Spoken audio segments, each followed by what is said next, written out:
Welcome to another episode of Asian Rebel Club. Today's guest is someone who has shaped how millions of people around the world sell online.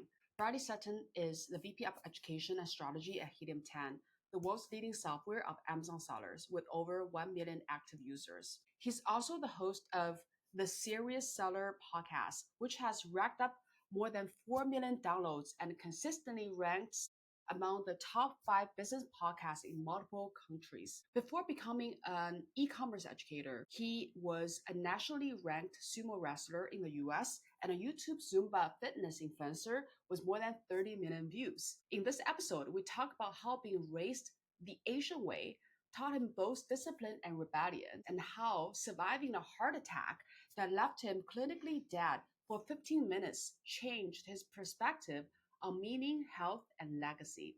Let's hear his story. Hi, Brady. Welcome to the Asian Rebel Club podcast. Thank you. Thank you for having me. Amazing to interview you after you interviewed me for many times for Helium 10 podcast. Today, we're going to go into a bit of different angle because we always talk about e-commerce. So tell me about yourself, like literally tell me about your upbringing and, like anything but e-commerce, all the way up to e-commerce. Well, people look at me and especially with my height, they don't believe it. But my mother is from the Philippines, and my father's American. But I consider myself kind of like raised Asian. Like never wore shoes. Even my dad was like, he's the most Asian white guy you'll ever know. Like, oh really? Why? Never What do wore you mean shoes by in the that? house. Yeah. Like I was raised to use chopsticks. Like before even fork and stuff. And he's very kind of like traditional. Like he was during the Vietnam War, he was stationed in like Korea and Japan. And then so he kind of like that's how he got into like Asian culture, and he had a business in Japan for many years, and even I lived in Japan growing up like for about 3 years. Do you So I speak like my Japanese? Doraemon. I used to speak Japanese like about 80%. Now I speak maybe 10%, if that, because I forgot most of my most of it, but I can still get by. Yeah. So yeah, I was the only child, and then really like most of my life outside of living in Japan for a few years, I did live in America. But like I said, it was just like culturally, my grandparents were here, so we kind of live very very Asian style, like the traditional, like this never happens in America, but many generations of the family living in the same house, and taking Yeah. care of the grandparents when you get old, and all of that stuff. And so yeah, like a very very stereotypical for school. Like I would get in trouble if I like no, not I would get in trouble. There was no question I could never Yeah. get anything less than an A or 4.0. Like even Wow. elementary, if That is I get very something Asian. less than A, then no, that's unacceptable. So yeah, like that was kind of like, growing up, I like that. I did well in school, wasn't allowed to really do sports and stuff. I wanted to. There's like, Really? focus on your studies. I But know. you're so tall. Like I know. Like you're I wanted like, to play basketball, but I couldn't. So but then well, why where though? things they wanted me to mainly focus on like work, schoolwork and stuff, and not doing like after school activities. Because I think And it's so gonna jeopardize your study, or like yeah, what's the reason yeah, behind yeah. it? And like no point, like no point. Like maybe if I was like, some phenom, like they would have let me, but I was just like a regular, athlete. So they're like, nah, there's no point to do those sports. Now, But what if you like it? What if like that's your passion? Do they support it? I guess, like I never like made it like, super passionate, but if I was super passionate about it, I don't think it would have changed it. What would have changed it if I was, if I, if, hey, there's a future, like this could be your job, cause Mm-hmm. I'm like NBA, level or something like that. Yeah. That's probably what would have been, it. Anything less than that is like, it's just a waste of time and stuff. I was different now. I have raised 2 kids who are now adults, but Yeah. I was a little bit opposite. Like I was similar in the sense like I required them to get all A's. Like, hey, especially schools in America now are so easy. You got to get A's. But I like kind of made they didn't even want to. I made them do sports. Right. Throughout their career, because like in America now, high schools for like physical education is like such a joke. Like you don't even have to take PE, and like and like you have no health, healthy stuff. So I was like, all right, you're gonna do sports at least. That's like a way to stay For your healthy. So fitness. I differed from my parents in Yeah. that regard. So But it sounds like So it sounds like your parents are really, it's almost like they really focus on the result, right? So like if you gonna do something, it's like you gotta show results. So and they justify the means, right? And Yeah, if you absolutely. are not going to get like a good result in their standard, what's the return? Like it doesn't justify the investment into the return. How does that shape your approach to success, pressure, and risks? I think on one hand, it's a two-way street. Like on one hand, it's good because yeah, like I did become a very good student and I, was able to get good grades throughout. And then I also learned, I don't know if you would want to call it adversity, but hey, like if you don't get your way, it's not the end of the world, Mm, and that's how it is when you're adult, like things you want to do at mm, any age, you're not always going to be able to do everything. And so, some people grow up and they just get everything they want. They're kind of spoiled or whatever crazy idea that they have. Their parents just go with it, right? And then when they get to adulthood, they're probably like, "Wait, what? The world doesn't revolve around me?" So I yeah. never had that problem because I'm like, "Oh, yeah, like, I wanted to go to parties, I wanted to do stuff I couldn't do I couldn't do that stuff, but I learned to live with it, and so, when I was an adult, of course, not everything went my way, but I didn't, like, have a nervous breakdown over it or anything because I was kind of, like, used to it, so yeah, in that sense, but then, obviously, it gave me a lot of, like, maybe regret, like, "Oh, man, I wish I could have played sports, or I wish I could have done this or done that." But Right. overall, like, there's a lot of kids out there who have much worse childhoods than not being able to go out or do sports, so, like, all in all, it was fine. Right. That's something that I always tell people is like, there's a lot of things that, Asian parents, like they could be very restrictive and they could also be very much like my way or highway. But in the meantime, they do make sure that you have a good foundation in life because they know what is important, right? Because first of all, you gotta have food to put on the table, you gotta have a roof over your head, like all these things are important and you also need to work if you want to get anything in life. So they do have that like guaranteed for you, right? Just because that's pretty much all of our upbringings. Well, first of all, I think that a lot of people won't even think that you were Asian, like half Asian, Yeah. because you look. I mean, just your size and your Yep. look and everything. That people are just like, what? I mean, I remember we were in Vietnam, and then we were. You remember we were on like you told us that you sit on the street and they have this plastic little store, and then you can sit on, and then you're like, oh my gosh, like I don't I'm know gonna if I'm break gonna that break thing. it. Yeah. Yeah, yeah. So did you ever have moments where you're like, raised so Asian, but in the meantime, you don't feel like it, like externally? Not completely, because for some like, I don't know, I've always liked to be unique in anything, like, the things that's just something I took pride in. Like I said, I never was like, "Oh my goodness, I was some superstar athlete or have some superpower." So for me, my superpower was always, like, being unique, be it, like, even as adult, like, I live in Southern California, and some of my Mm-hmm. pets I've had at times is pigs and goats. I was like, "Let's be unique." My car I drive is a Pick, right-hand drive car in America pick, pick, that pick, I and imported from goes. Japan.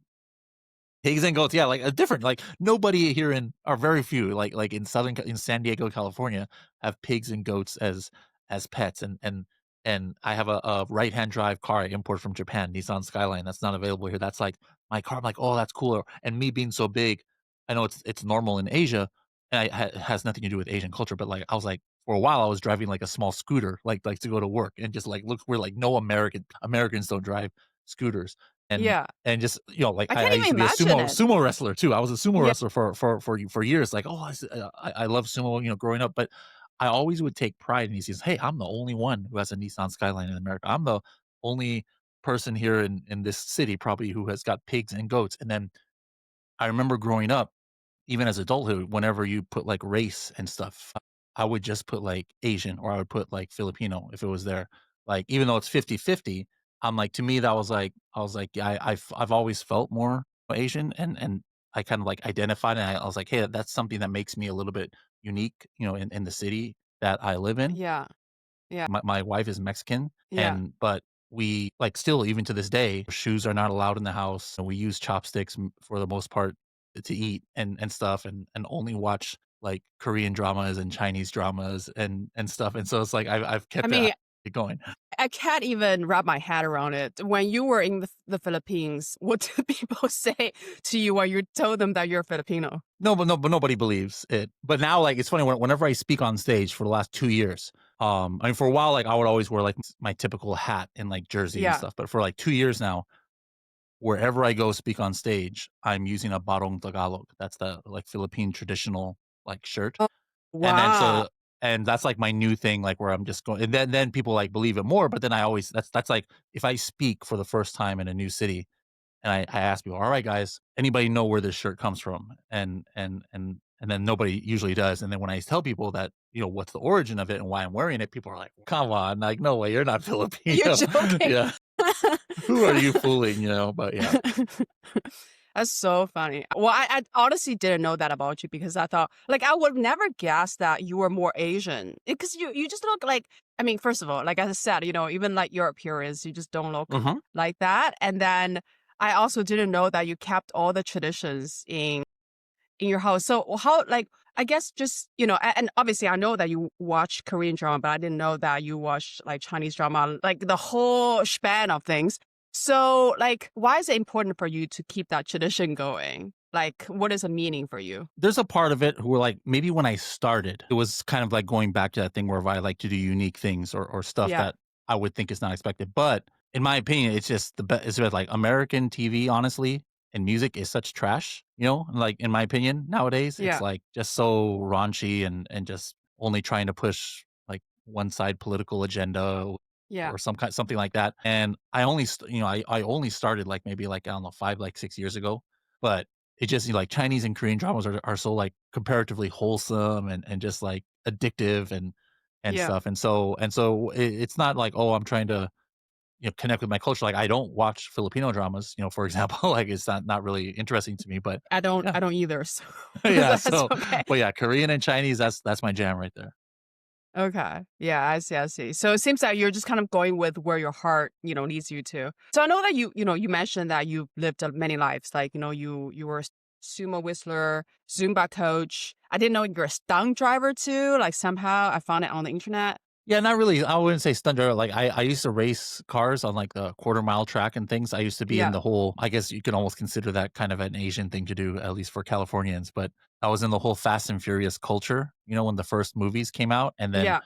I got into that. That was my first entry into e-commerce. I was like 20 years old or something like that. And I ran a company importing parts from Korea. Yeah. Yeah. And then I would like, fix up my own cars like that. And I would race cars, I'd take it to the track and stuff like that. Wow. Okay. Yeah. So clearly, many different things obviously also got into sport, even though your parents didn't want you to growing Yep. up. Yep. And now you're all, the face of Amazon growth, obviously. So what is the thread that connects it all? And when did you first realize you're not built for the traditional path? I think the thread that pretty much whatever I have done, it's kind of weird. If I dedicate myself to it, like I try and like give 150% and dominate it. When I was and this is despite not having that great of natural ability. Like I said, I'm not an athlete, but I became like the number 3 ranked sumo wrestler in the US.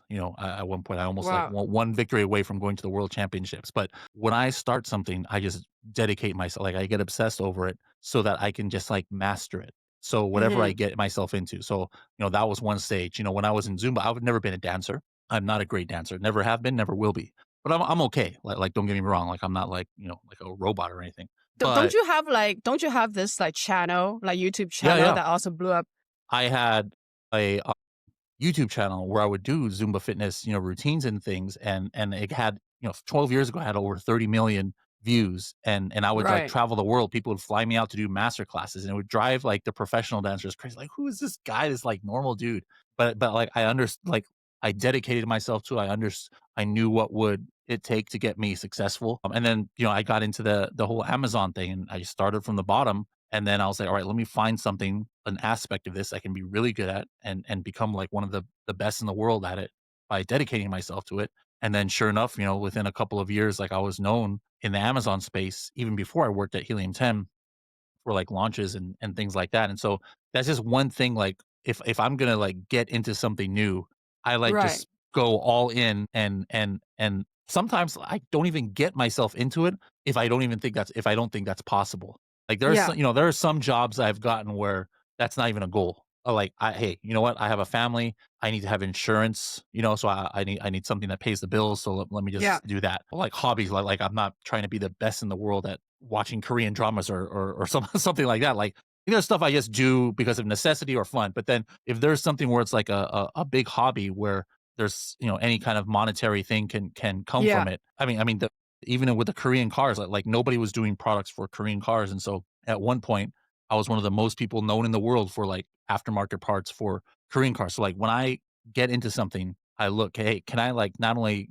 be good at it or get by, but can I like dominate in this? And so I think that's kind of like an interesting thing that has followed me throughout my career. Well, so I have a lot of questions about that. I think the first question I have is that how do you then choose? Because it seems like all these different things you have done, they're very different from each other, right? Like the Korean car parts versus, I mean, Sumo, Zumba, like, e-commerce. I mean, like, I can see the linkage between the car parts and e-commerce maybe, but then like everything together, it just seems to be very random. So how do you even choose what to get into at any given time? Or did you just fall into it? Sometimes it's fall into it, but like I said, there's two different ways I have throughout my, I don't know, 25 years I've been working is do I have the necessities covered? Like there have been times where I became Hmm. jobless. I'm like, I'll just apply for any job because I have to Yeah. provide for my family. And there have been other times where it's like, all right, I haven't I have a chance to kind of like guide my own path. And then so the way I would look at it, like especially this is like with the Zumba career, which also was one of my side jobs.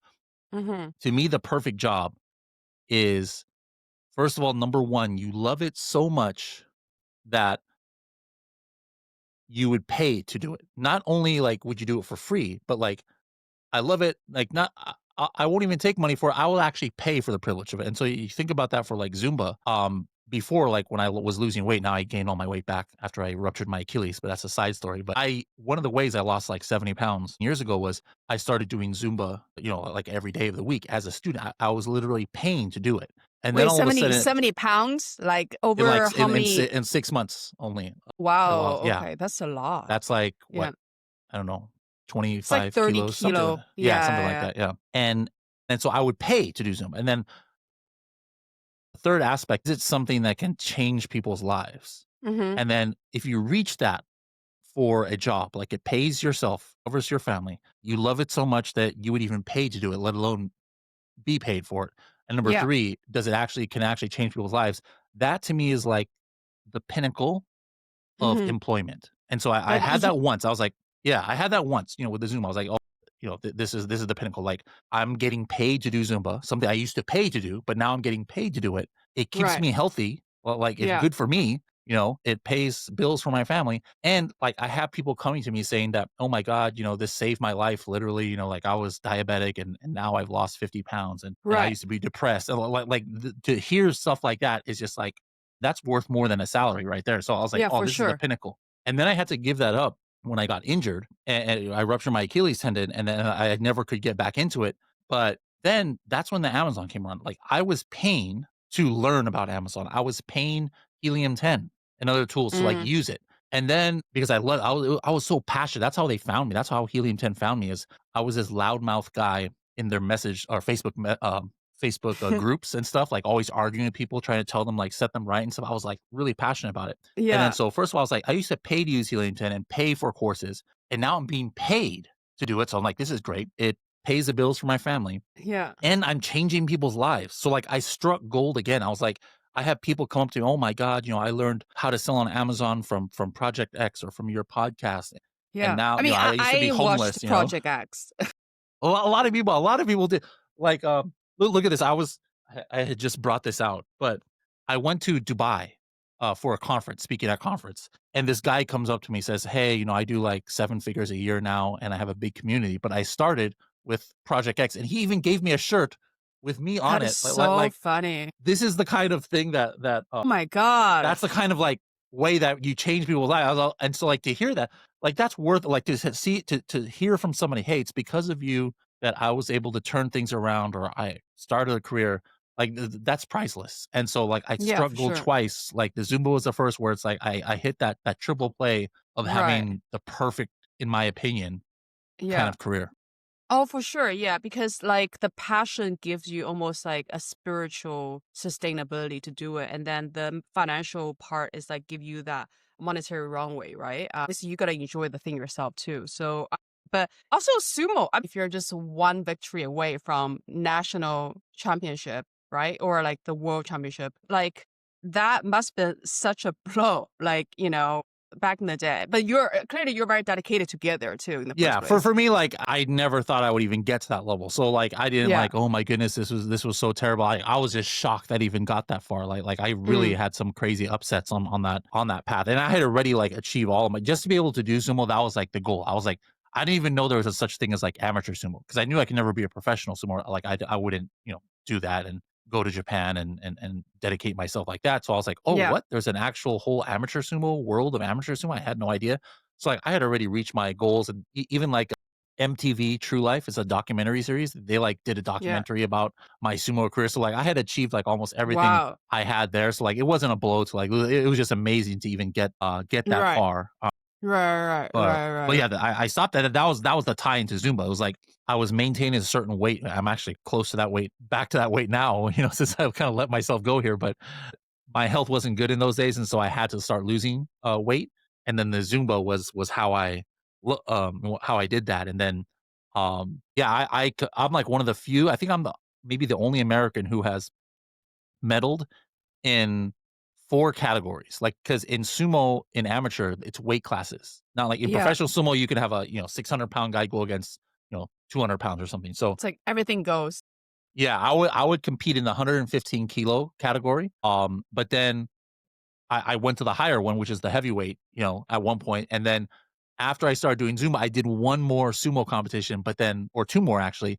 And I went down to the 87 kilo category. And so like I medaled in like all of those. So like I used to be really super fat and then the medium and then I even the lightweight. But that's the kind of person I'm like, I would just do stuff that like don't make sense. Like, why would you want to fluctuate your weight so much? But I was like, I just want to see if I can. Like, I think it's kind of cool. Like nobody's done this before. Let me see if I can lose this much weight to do it and end up doing it. I mean, that makes sense, right? Because it seems like you like to, have, it doesn't matter whether it's unique ideas or like unique approach or unique things.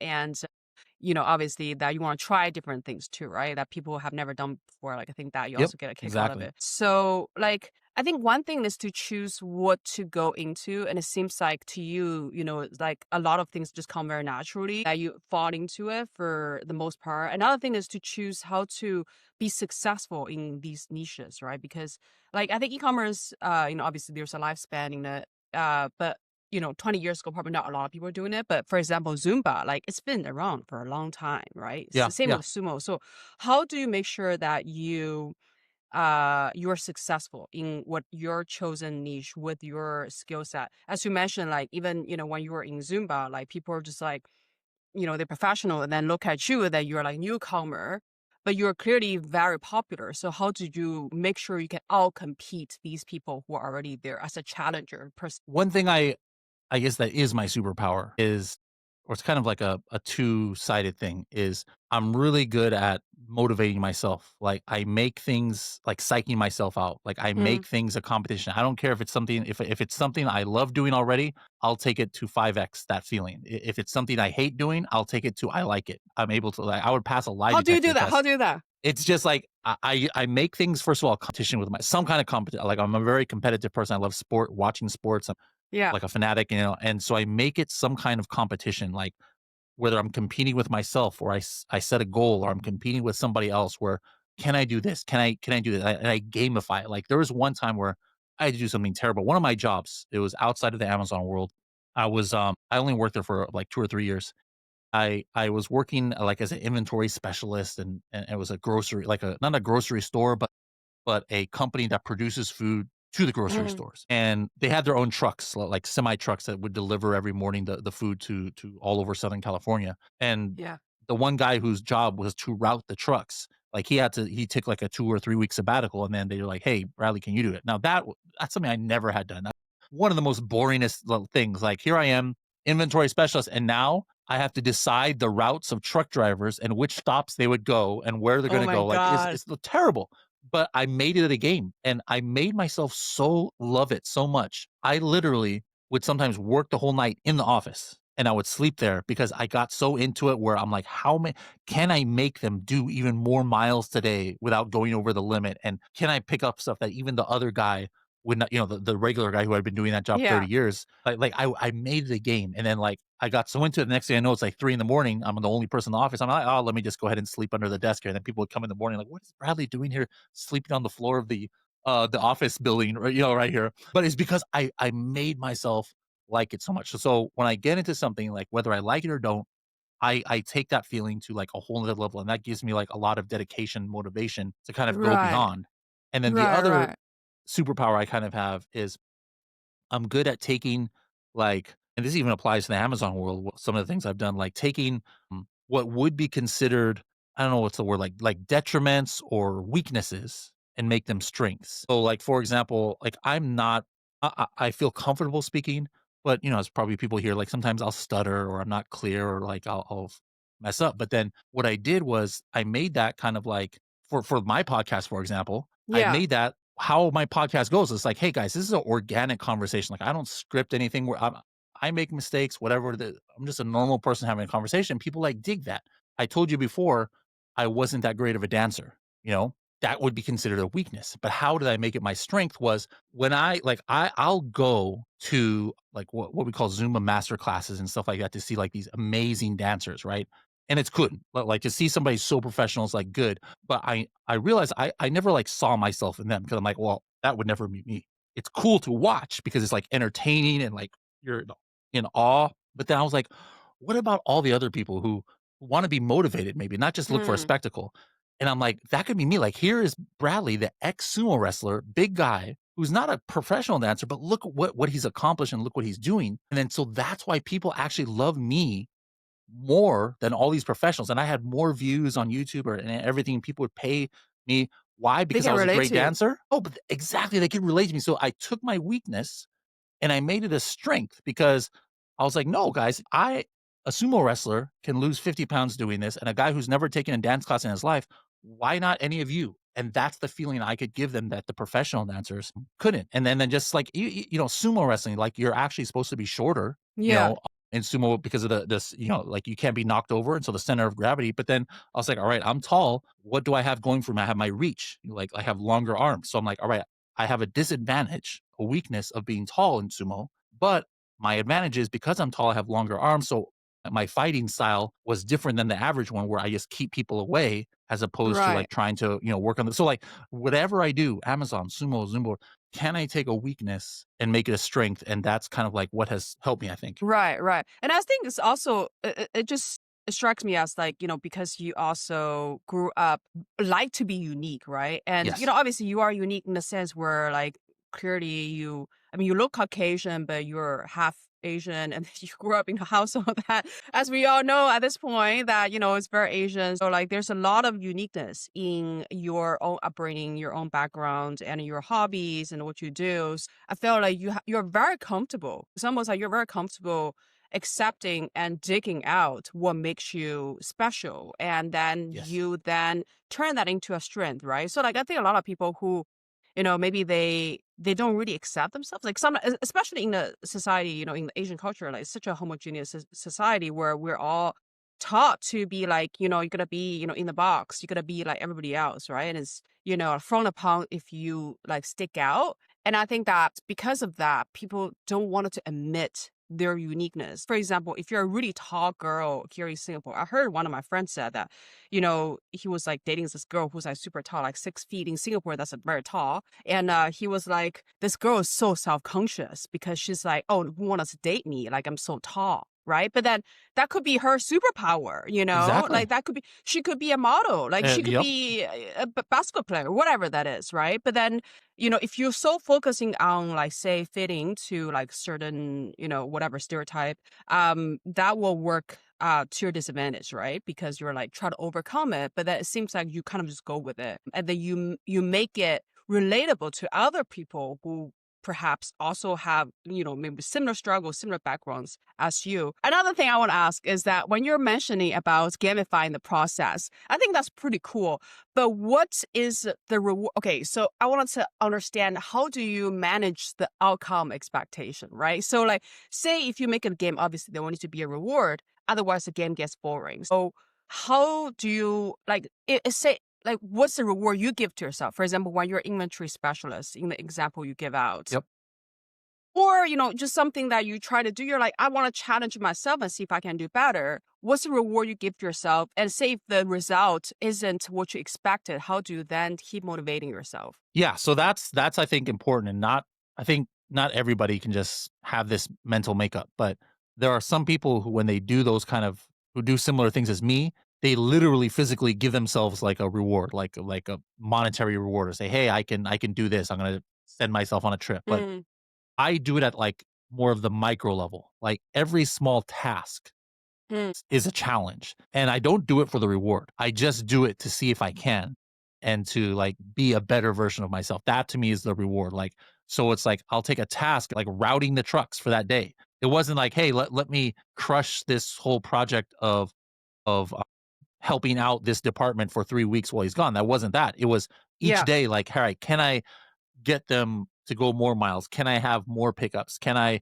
get somebody to notice, me, Mm, And so that's, gotcha. I keep it at the micro level instead of macro. And then that's what, first of all, keeps things more reasonable. Like sometimes if you only do huge goals, which I think you should do, you should have like big goals. Like it was actually my goal since I was a child to, since I live in Japan, to have a Skyline, a Nissan Skyline in America, which Mm, that was like a long-term goal that's super difficult to achieve. And I was like, yeah. one day I'm going to have that. And I did it. So it's nothing wrong with having big goals. But for me, it's more about the micro ones. Each challenge, as soon as I get it, all right, how do I gamify this? How do I, and then for me, it's like enough, the satisfaction of accomplishment at the end of it. And then also, I'm not one of those, and I don't want to say anything bad about, other people who do think like this, but I'm not one of those, I can manifest it, or just, think you Yeah, can yeah, do it. yeah. And if that's what your motivation is, more power to you. But that's not like, I'm not one of those, don't get me wrong. People might think from what I'm saying, I'm like that. It was, so I never make myself like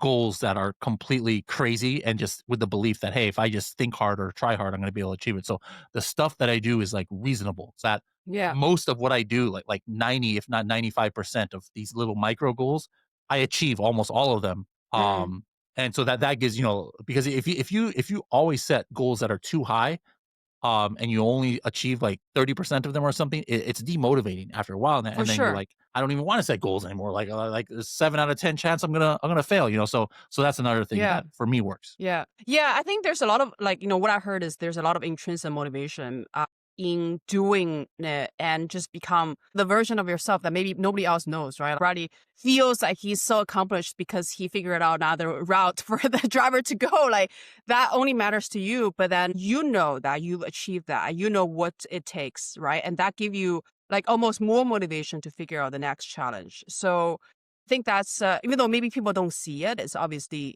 very private to you. Like, that is something probably give you life. And yeah, because it also expands your own perception of your own capacity, right? You're like, if you can, overcome this challenge, I can do the next one and stuff like that. So what's something you believed about success, say 10 years ago, that you've completely changed your mind on? I don't know if this is what you're looking for, but just something that has changed is, and part of it's due to inflation and stuff. But I remember thinking 10, maybe 15 years ago, where, man, I would be set for life if I had a job that paid 100,000 US dollars a year. Like, man, I That's could like, never have more.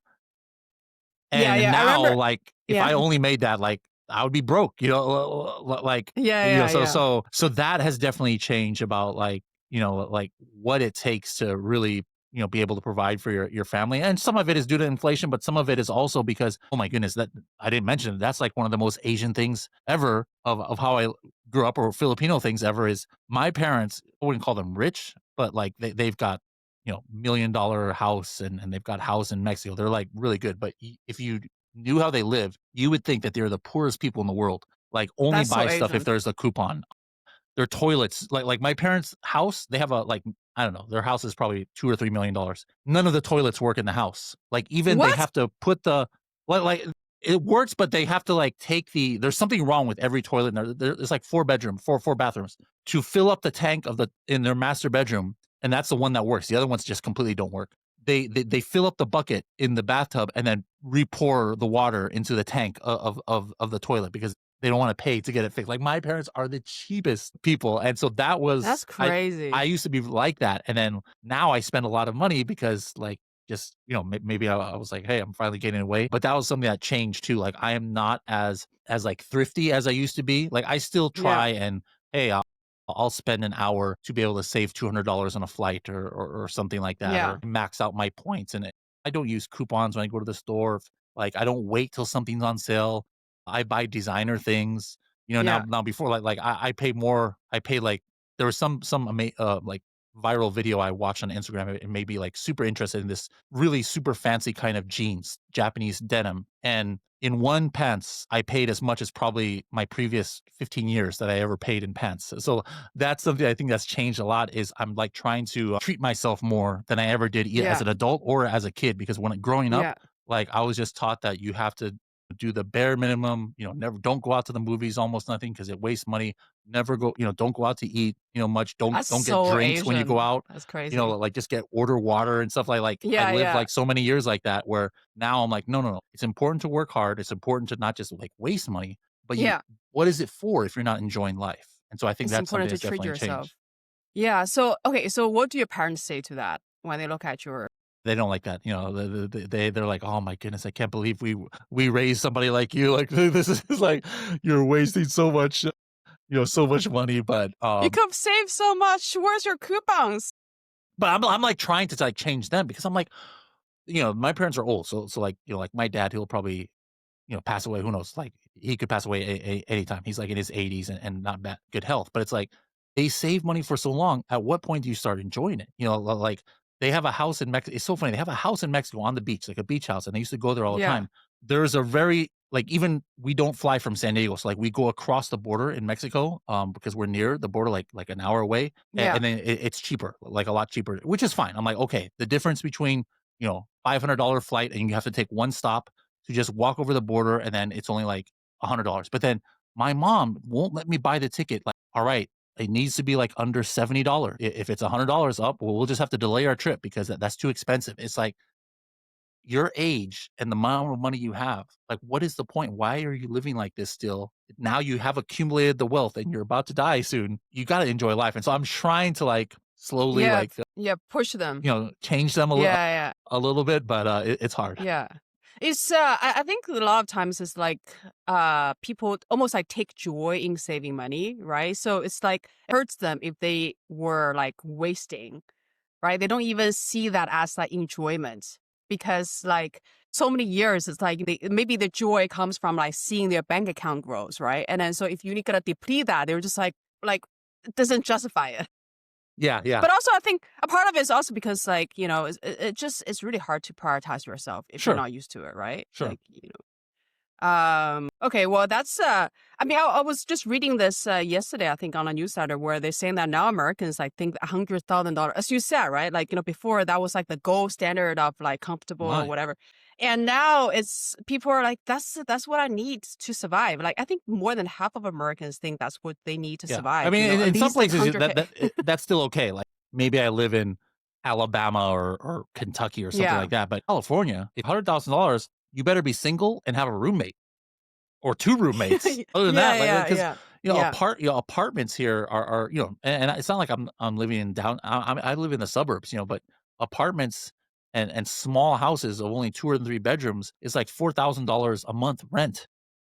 Yeah, it's insane how expensive it is to live now. You guys gotta just move to Singapore, or Southeast Asia. Like, come on, like you have like your money goes so far here, and then we don't have any capital gain tax. So, like, it's great for any small businesses. If you wanted to set up an entity, like, you say if you sell your company, like you don't pay any tax, right? Like, so a lot of people move to like Dubai and all, and Puerto Rico and why not Vietnam, like save on the taxes. Vietnam is great. Save on everything. Bali, right? So. Yeah. Well, okay. So the next question was there one moment where you hit rock bottom and felt completely lost, and how did you rebuild from there? I mean, there's been multiple times, all of us, I think, go through it, whether it's professionally or physically or, and for me, like when I got injured, with my Achilles and then realized, what, like I can't do, like at that point I had been doing Zumba for like, I don't know, maybe 10 years or something, Mm. and then realized, all right, it's going to take a long time for me to get back. That was tough. And then, being jobless at times, that was like, a different kind of tough. Yeah. There's been time, I've been divorced, before, that's I like, didn't know that. yeah. And then I remarried the same person. What? Yeah, that's a Okay. Okay. Okay. I guess I'm not sure if that counts. like a couple years later, but like, so like there have definitely been like low lights, but I've had trouble with my kids sometimes, have gone through stuff, and that's almost like more painful if your kids are suffering or going through something even more Yeah. than like if You you can't are. control. Yeah, yeah, it's like you feel terrible as a parent. So I've definitely, like maybe somebody is listening to this like, oh, sounds like Bradley's life is all rainbows and unicorns. By no means, I've definitely had the lowlights, but that's part of it. It's like goes back to that gamification. Like, all right, how does my life become the game now where I need to like, set a goal to level myself up and get out of this, get out of this mess. And so like the same things that I've applied to like my professional career, it's like I apply it to my personal life too. And when things Mm. are going bad, and just, try and take things one step at a time to turn it around. Right. Right. And I know that was it back in 2022 where you had a like heart attack Hmm. and I even forgot you, about that, but that's definitely one of the worst, physically. But that's almost kind of weird because like I didn't, I don't even remember, like that whole week. Like I don't remember anything. The only way I know about what happened was from what people told me, and I watched like video cameras of it. But of yourself. yeah, of And myself, then you're like, like wow, this is yeah, me, like out of body yeah. experience. It was crazy, but physically, obviously, there's nothing. Like I literally died for 15 minutes. So like technically, that's probably like the worst. But it wasn't something I really experienced, if that makes sense Did you to think remember about. like saying Nope. like going in and out of, no, you don't even remember Don't like remember anything anything. from that, like 2 days before or like 3, 3 or 4 days after. It was just like a big blank spot. Like, I remember waking up in the hospital, but even that part is kind of a blur. So, like, when I really remember stuff is like when I got home. I remember, when I woke up like a few days later in the hospital, one of the first things I thought about was, "Oh, the day that it happened. When did this happen?" And I was like, "Oh, that's when it happened." It was like, 3 days ago or whatever, or 2 days ago. And then I was like, "Oh man, I had to do a webinar for Helium 10." I'm like, "Oh man, what did my company do?" Like, I feel bad. Like did somebody else have to do the webinar for me? And then I looked on YouTube, Yeah. and I had done the webinar. Like, it was later in that day that the heart attack happened, but What the I have no, hell? and I'm looking at the video, like, I don't remember doing this at all. Like it was that day, like even days before, like I don't remember anything that happened at all. And so yeah, it's kind of like surreal experience. Wait, okay, so did you experience any, I know this is so off the tangent, but like Light at I'm the just end of the personally, tunnel or anything like that? No, none I of know that. what to I say, don't like, remember any of that. did you experience any pain or like any, you just forgot the entire sensation of it? Like that Yeah, whole yeah. week just like written Like off. I kind of remember a little bit. I'm not sure if I remember it or it's just looking like I have Ring video.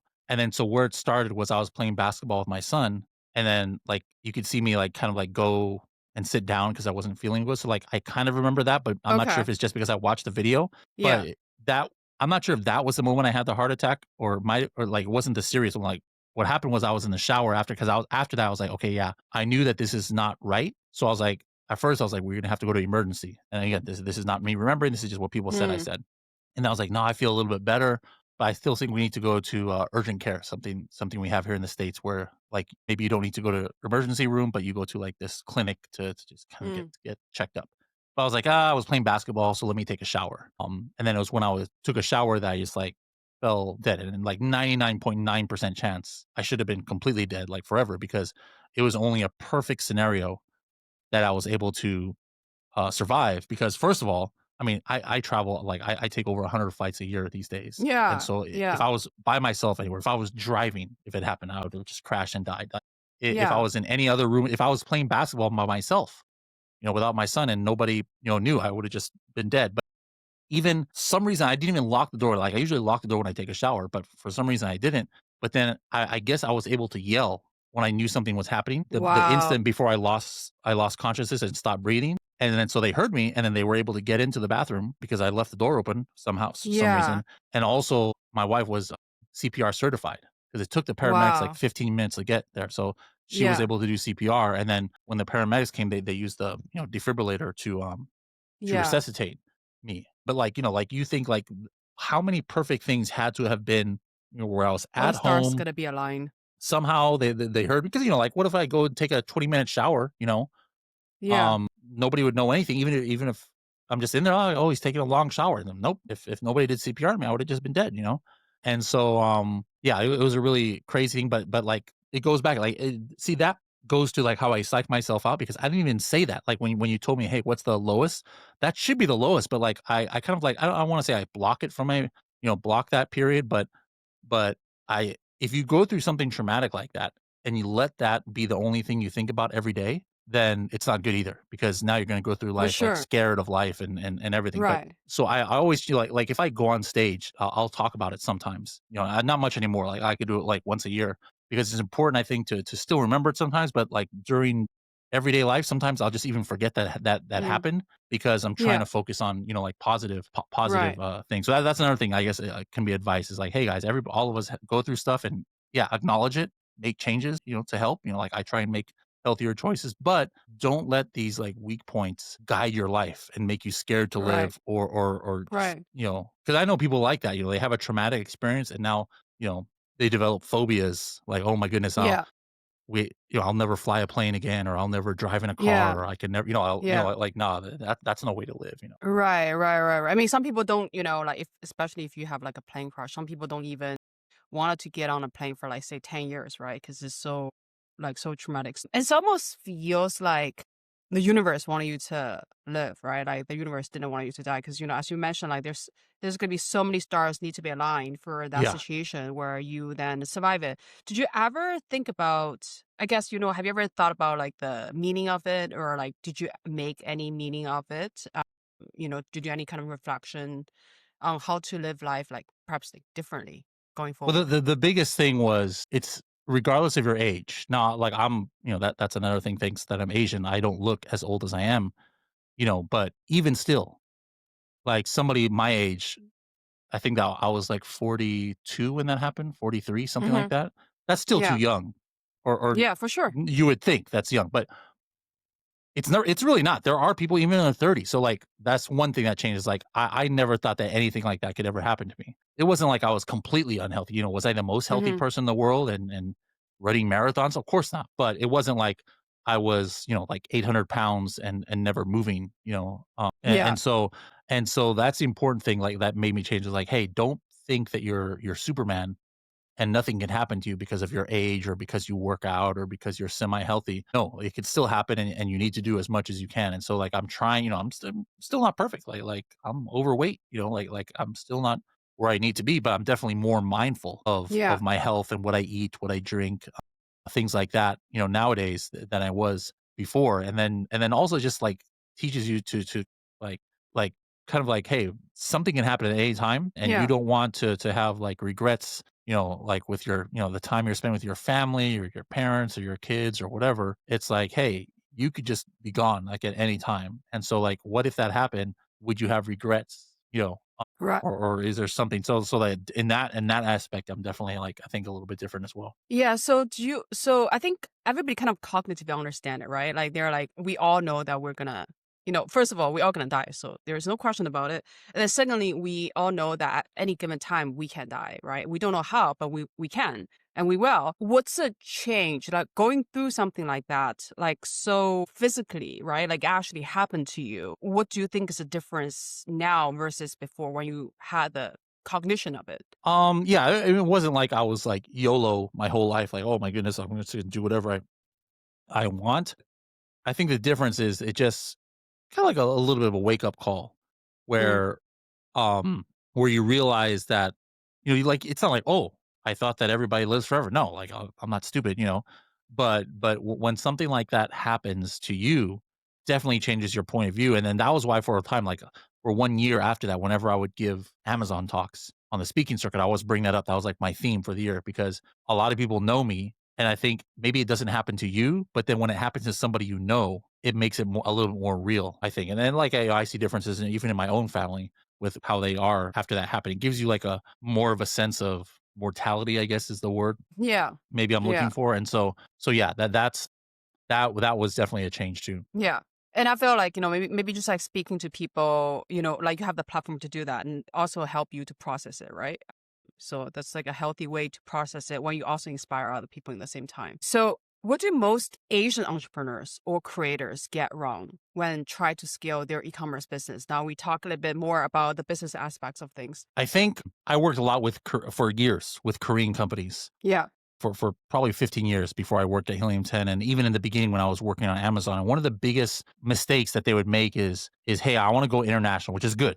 That's one thing that you should do. Like if you're a Korean company, you shouldn't just sell in Korea. You should be expanding to America, expand to Europe, or vice versa. If you're an American company, expand to Japan, expand to Korea, etc. But they think that business can be done in the same way in each country. And no, it Hmm. has to be localized. Or they think that, hey, we're number one in Korea. We have the right to win in America. Like we have the best beauty cream. I work a lot in the Korean beauty space. It's going to be easy for us to be successful. We've got that brand recognition worldwide.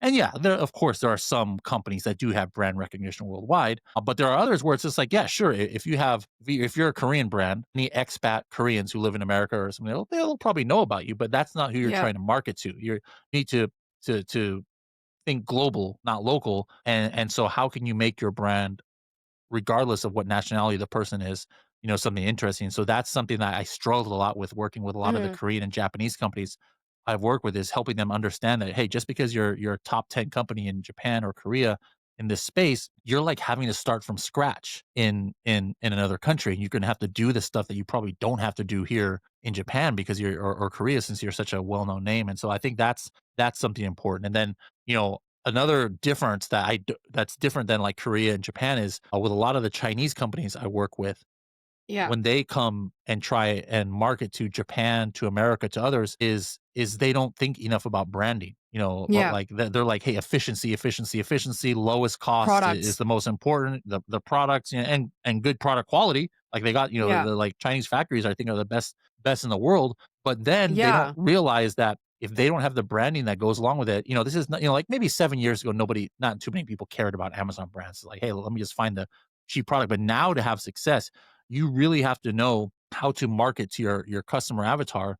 And that's something I think that, especially in China, but other Asian countries too, when they're trying to penetrate into Europe and US, they don't really understand their customer avatar, and they don't know how to market and brand themselves to them. And for local sellers, American or European, that's a good thing, because it's like, that's where, all right, well, we can't compete on price, or we can't compete on this, but like they're really good at branding and stuff.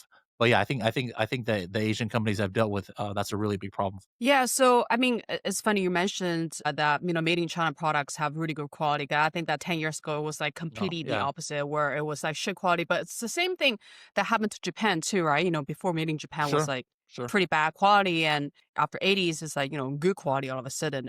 The what do you think is the reason for them to not do well in branding? Initially, I was thinking, oh, maybe it's because Chinese like newer into the game. But if I were to look at Japanese companies and also Korean companies, seems like most of them still don't do quite well in branding, right? To the Westerners. Yes. So what do you think is the reason behind it? Do you think it's cultural? Do you think it's because they're just like don't focus on it, or like didn't hire the right people? Like, what's the reason, in your opinion? Yeah, I mean, like I don't know Chinese culture, Indonesian culture, or something like that. So if I tried to Yeah. launch a brand there without doing the right, without having a team or somebody local, or without doing like deep research, I wouldn't do well. Like, as you know, some of the products I sell here in America, even, it has nothing to do with culture, or it has nothing to do with the country, but like I sell coffin shelves. I had no idea who, like to me, why would somebody want a shelf shaped like a coffin?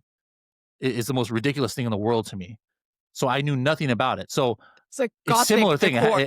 It's still cultural, but even in this country, like I'm an American, and Americans is my target market, but I had no idea the kind of, people who wear the black lipstick and Yeah. black Yeah, makeup that's and stuff. true. Like, That's what are true. they into?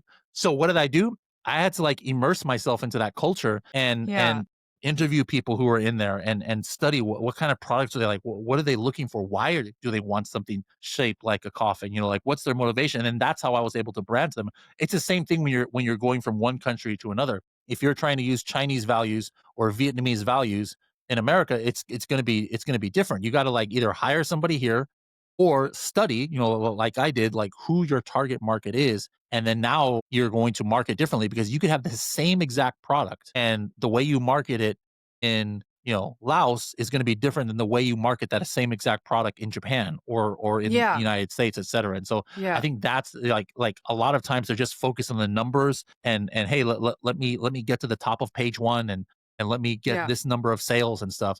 But they're not thinking about what's gonna make long-term customers, what's going to Yeah. really make somebody connect emotionally with their brand. Yeah. I think it's there's a difference between like say making like a company that makes money or like, good company, passable company versus a company that is great, right? That's gonna last and it's a legacy. Even in my personal, I was dealing with a lot of Chinese factories and companies when I went back to China many times over the last few years.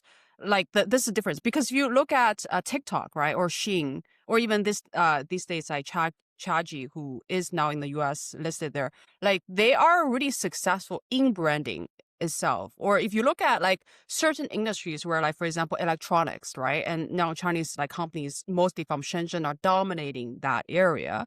They're also doing like really like Anchor, like, they're also doing really well in branding. I think that, first of all, maybe the founders, the leadership team, they just have a different vision than say, the majority of companies still locally in China, where the decision makers, they don't value these aspects. Then they're like, making decisions that is more egocentric versus customer centric, Exactly. right? Yeah. And then another thing is maybe like certain industries, like for example, electronics, because they're more advanced, and they probably just have that culture where like all these leadership teams will meet each other and exchange notes, and they understand what's important and how to do it, so that the culture started to be cultivated in these circles. But yeah, like there's definitely I can say it, I think because I'm Chinese, I think that there's a little bit of arrogance that goes into this like softer side of things. Like, why do I need to do things differently? Like, I've been winning. I've been like, this thing works for me here. Now I need to learn. Like, I gotta be humble. Like in other culture, like I don't want to do that. But then sometimes like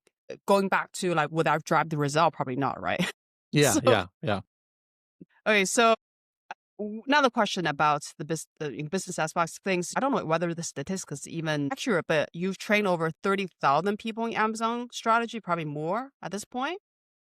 Yeah. Probably Yeah. more. Yeah.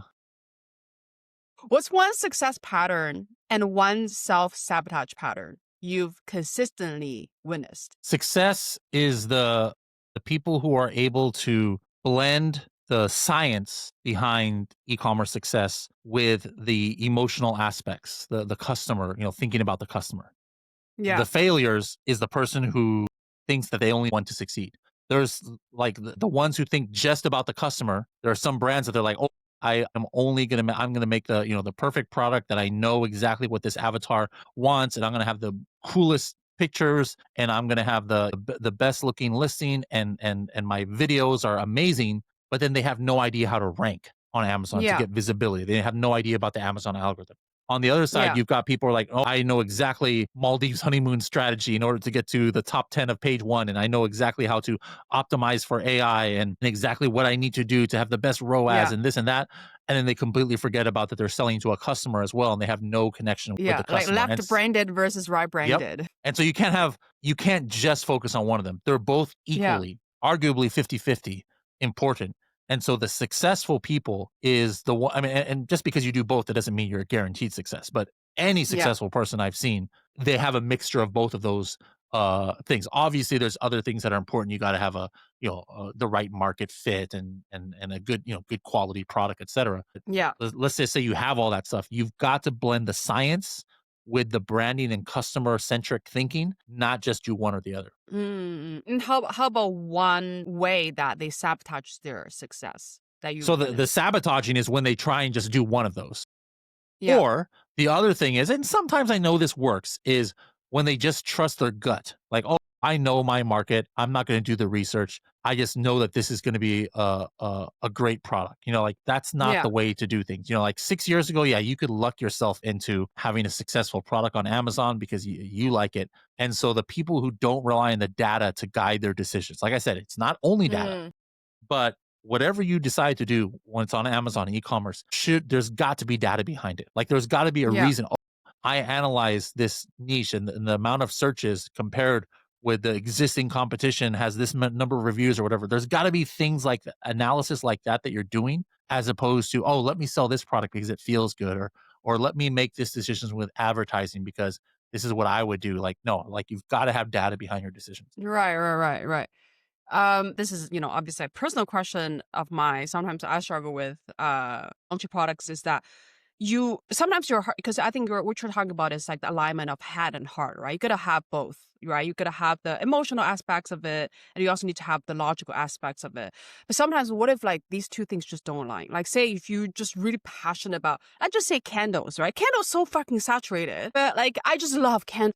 And I just want to do candles. I don't want to do anything else. How do you, and then obviously the search result, everything will be shit because, like candles saturated and, whatever. So how do you then advise people who just want to, like, they're super focused on, that's Yeah. just their passion? Well, first, either one of two things. Either one, get over yourself and just don't do it, because there are some things like I could be as passionate as I wanted to be about collagen peptides. That's not going to bring me success on Amazon because that is a completely saturated market. But Yeah. there's a caveat there. Can you do something unique? And do you bring something new to the table? Like, is there something that nobody has ever done? Like shelves is very saturated. Like, I'm not going to Yeah. have success. Let me make a shelf. But nobody had thought about coffin-shaped shelves at one point. I have this product, like bath mats. They're like $9, $8 for Yeah. like a shower mat where you dry your feet when you step out of the shower. On I one of have the bath spooky mat. brands I have a bat-shaped one, the only one. So what I did was I took something that's completely saturated, but I did something unique that there's demand for. And so Yeah. if you can't do that, if there's no like distinguishing factor or something new that you're Yeah. to take, no, just get over yourself. Like, it doesn't matter Yeah. how passionate you are. You're probably not going to be successful if the demand is not there. Because why would anybody, if there's 1,000 items similar to you, they all have thousands of reviews and 5 stars, why would anybody buy your no-name product that has no stars and no social proof and the same Yeah. price if it doesn't Yeah. bring something unique to the table? So always remember that you need to like get over yourself and not be like so set in your ways that you're just going to be like, "Oh, I don't care about the data. I have to do this because it's what my passion is." If you can Yeah. find And something that you're passionate, do it, but only if there's a market for it. yeah, and I think that, then you become the person who need to collect the data, right? Like if there's no data for these like unique products and you wanted to do it, then you go and collect the data and see if that works, right? There's like an extra Absolutely. layer on top of that. But it's almost like you are taking your Zumba approach to this, right? Where you're Yeah. like, so saturated. Let me see if there's anything I can do. Like, let me see if there's anything unique I can bring to the table where people want. So, okay. One last question. I know that we're running out of time. If you could go back and tell your younger self one thing before he started building all sorts of businesses, what would you say? Go buy Bitcoin. No. I mean, and that's true. That's true. I mean, like that would be a perfect advice for everyone. That's a good question. Like I try not to have too many regrets, but maybe what I would have done is not be so scared to do stuff on my own too. Like I've always kind of like been very comfortable working for other people and not having that risk, because like when you work for somebody else, it's like, all right, I got my insurance. Basics covered. I've got the basics covered. A project I work on fails, I still have my job. I'm still getting paid the same amount. Yeah. Yeah. And that always felt more comfortable to me. But with my knowledge, it is more comfortable. Yeah. Like, can you imagine the kind of like Amazon products and like I could be like a multimillionaire, But yeah. Probably sure, just doing it. easily. But my mindset has always been, I don't think like very like I never tried to be a millionaire. Like I'm more happy. It's fulfilling to me to just help other people have a steady job and stuff. But if I had to do it all over again, I could have retired already by now if I would just like had the guts, I guess, to like let me just go all in and do my own products. I still sell, I've still sold, millions of dollars online, but like very low profit just because I just do it for experiments and just to be able Right. to like, I actually have employed my kids for years, to be able to Yeah. have them, have a job and stuff. So it's not like I'm losing money or it's been useless on Amazon, but the amount of profit I could have made if I just dedicated myself and take the risk, without working for a company or a big corporation like Helium 10 or other companies. But yeah, I would financially, I would be in a lot better a place now. But Well, I it is gotta what it is. say, like, it is, I think there's definitely advantage, right? There's definitely merits in comfort because, like sometimes if you were to strike out yourself and like it's 1%, like 110%, whatever, like Yeah, survival rate, right? For like companies. And that just means that a lot of people need to go through a long period of time where like nothing is going on and you see other people advancing and, like it's a very painful journey. It's extremely lonely as well. So like I think that having that comfort, it's good to a certain extent. Like I think that you always think that grass is greener, on the other side, right? I think what you do is actually like a blend of two things, which is pretty cool because you do have your comforts, but also like you have a lot of fulfillment on top of like you do things on the side too.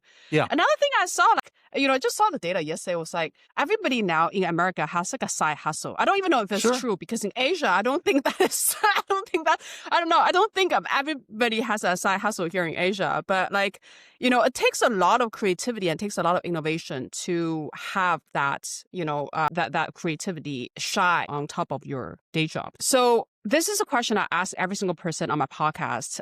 We end with, can you try to fill the sentence of, I am proud of myself because? I'm proud of myself, because I've raised two amazing, successful kids to adulthood, and I have accomplished all of the business success that I could ever have dreamed of. That's so beautiful. If this conversation sparked something in you, share it with someone who needs to hear it. And if you're building a more true life, not just more impressive, we would love to hear your story. Follow us on Instagram, YouTube, and TikTok at Asian Rebel Club and join our newsletter for more ways to connect. Link in the description. Until next time.